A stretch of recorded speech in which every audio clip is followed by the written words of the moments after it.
Hey everybody, welcome to a video on the Constructive Criticism YouTube channel. I'm Spencer, host of Constructive Criticism and Limited Time Only, two Magic podcasts about getting better at Magic.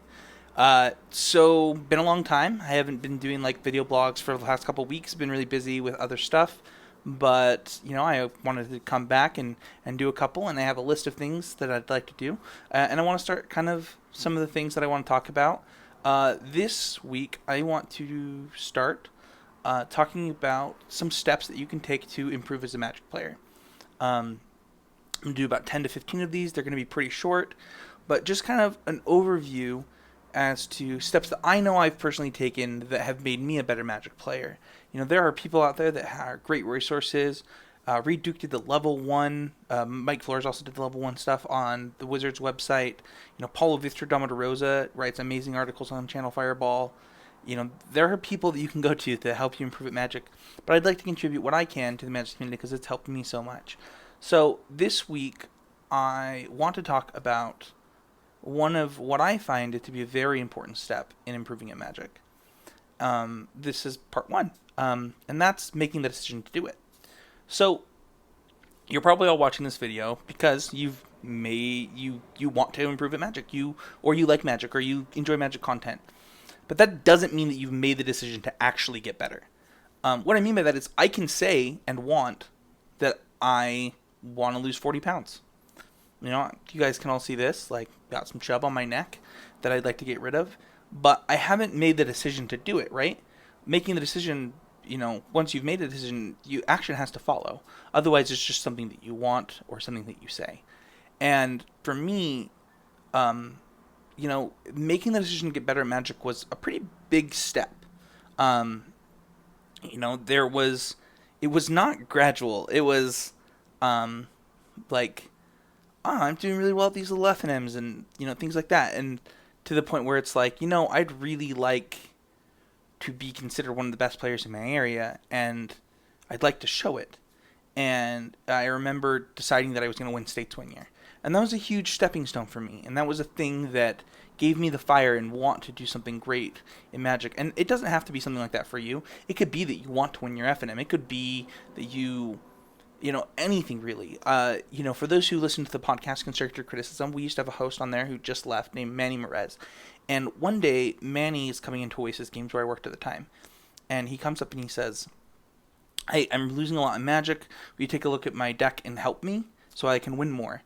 And so I take a look at his deck, and I say to Manny, I said, "Manny, I have a question for you.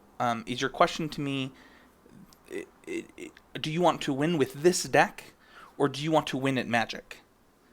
And he looks at me, he goes, "Well, what's the difference?" I said, "Well, they're two completely different things. You can want to win with this deck, and I can help make this deck better, or you can want to win at Magic, and I can give you different advice." And he thought about it, and he said, "I want to win at Magic. I just want to win. I don't care how I have to win. It doesn't have to be with that deck. I just want to win." And so I said, "Well, don't play this deck then." I gave him Mono Black Devotion. I said, "Try this out."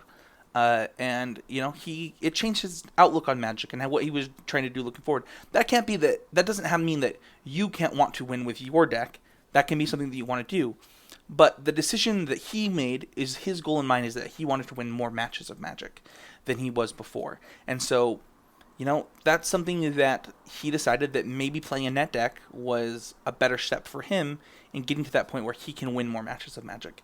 And that's a big step for some people. Some people, it's hard to admit that maybe you don't know the best and that you can reach out to others, learn from their experiences, and really become a better Magic player.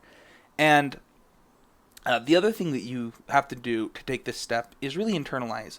You have to decide that what you're doing might be wrong. What you're doing right now is not the best thing that you can be doing, and you need to take steps forward to do better. And that's a hard thing. That's why it's a decision. You have to decide that you're going to be honest with yourself and say, "I'm going to look inward, realize my mistakes, and move forward from them."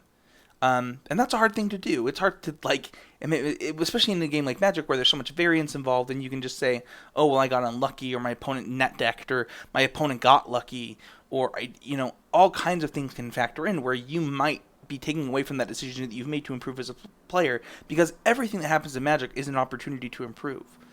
So in the end of the day, you really just need to be honest with yourself. What are you doing today that you weren't doing yesterday to improve yourself as a Magic player? If your goal is to win your FNM, what are you doing to do that? Are you bashing your head against the wall with the same deck, every single week and just saying, well, I just need to play better? Maybe your deck isn't good enough. Maybe your deck is good enough and maybe you're not focusing enough on the plays. There's things that you need to look inward at, but you need to make the decision to do that because nobody else can do it but you. So I challenge everybody that's watching, if you want to get better at Magic, set your goal and decide what you want to do and go out and do it because no one else is going to do it for you. So that's it for this part. This is part 1. We're going to do about 10 to 15 of these. I have some things already written up that I'd like to talk about, but I really hope that you can make the decision to become a better Magic player and start taking steps to progress in that. So thanks everybody for watching. Don't forget that this content is brought to you by patreon.com. You can check out the Patreon page at patreon.com/ccmtg and check out the website, check out the podcast, check out the testing videos. We appreciate everything that you guys do for us, and we hope that we can just give a little bit back to the Magic community because you guys are awesome. Thanks. Bye.